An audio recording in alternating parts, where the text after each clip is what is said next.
Hello friends, कैसे हैं आप सब लोग। आज हम देखेंगे क्लास 10th की poem dust of snow. Dust of snow poem Robert Frost के द्वारा लिखी गई है और इस पोएम्स के अंदर टोटल 2 स्टेंजाज हैं। चलिए शुरू करते हैं। पहला stanza. The way A crow Shuk down on me the dust of snow from a hemlock tree. पहले स्टेंजा के अंदर एक ट्री का जिक्र किया गया है, वो है हेमलॉक ट्री। हेमलॉक ट्री को पॉइजनस ट्री के रूप में भी जाना जाता है। मतलब यह है कि एक नेगेटिव ट्री है।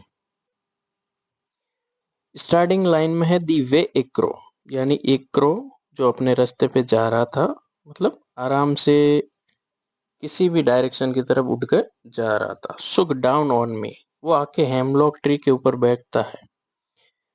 वो आके हेमलॉक ट्री के ऊपर बैठता है और सुक down on me the dust of snow, और हेमलॉक ट्री के ऊपर जो डस्ट ऑफ स्नो थी वो आकर गिरती है किसके ऊपर, ऑन मी। या मी का मतलब किससे है, या पॉइंट से है। पॉइंट सेड था, सेड स्थिति में ही वो हेमलॉक ट्री के नीचे बैठा था।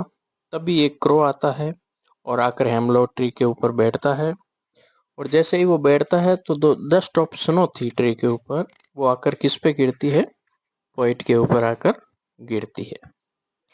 सेकंड स्टेंजा में वो क्या कहता है, has given my heart a change of mood and saved some part of a day I had rued।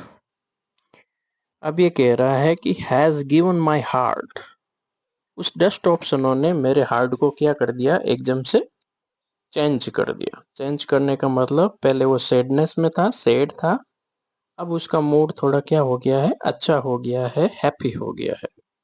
A change of mood, मतलब अब उसका मूड क्या हो चुका है, पूरी तरीके से चेंज हो चुका है। एंड सेव सम पार्ट, और मैंने कुछ पार्ट बचा लिया है, ऑफ ए डे, आज के दिन का, एक दिन का, यानी इस दिन का जो मैं दिन खराब करने वाला था पेड़ के नीचे बैठ के सेड की अवस्था में, वो मेरा टाइम अब बच जाएगा, क्योंकि अब मैं यहाँ नहीं बैठूंगा, अब मैं कहीं और जाके कुछ काम करूंगा। मतलब अब मेरा मूड सेट नहीं है। आई हैड रूड, यानी मैं जो खराब करने वाला था, जो वेस्ट करने वाला था, वो टाइम मैंने बचा लिया है। और टाइम बचाने के पीछे उसने बताया है कि डस्ट ऑप्शनों का बहुत बड़ा हाथ है। अगर वो डस्ट ऑप्शन हेमलॉक ट्री के ऊपर से नहीं गिरती उसके ऊपर, तो आज का पूरा दिन वो ऐसे ही वेस्ट कर देता।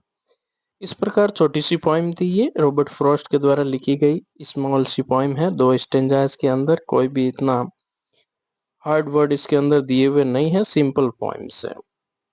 इस पोइम्स के अंदर सीधी सी बात है कि एक क्रो जा रहा होता है, वो जाते जाते रास्ते में हेमलॉक ट्री दिखता है, उसके ऊपर आकर बैठता है। नीचे पॉइंट था, पॉइंट के ऊपर उसने डस्ट ऑप्शनो गिराई, और डस्ट ऑप्शनो गिरने से पॉइंट का मूड क्या हो गया, एकदम चेंज हो गया। पॉइंट का हार्ट है वो क्या हो गया, चेंज हो गया। वो पहले सैड था, लेकिन डस्ट ऑप्शनो गिरने के बाद अब वो हैप्पी है। और अब उस वो जो दिन खराब करने वाला था, टाइम खराब करने वाला था, अब वो टाइम बिल्कुल भी खराब नहीं करेगा। इसीलिए इसने थैंक यू बोला है किसको, डस्ट ऑफ स्नो को। इसके अंदर देखो क्रो और हेमलॉक ट्री दोनों ही नेगेटिव रोल में है। चलिए कुछ क्वेश्चन आंसर्स देखते हैं इसी के।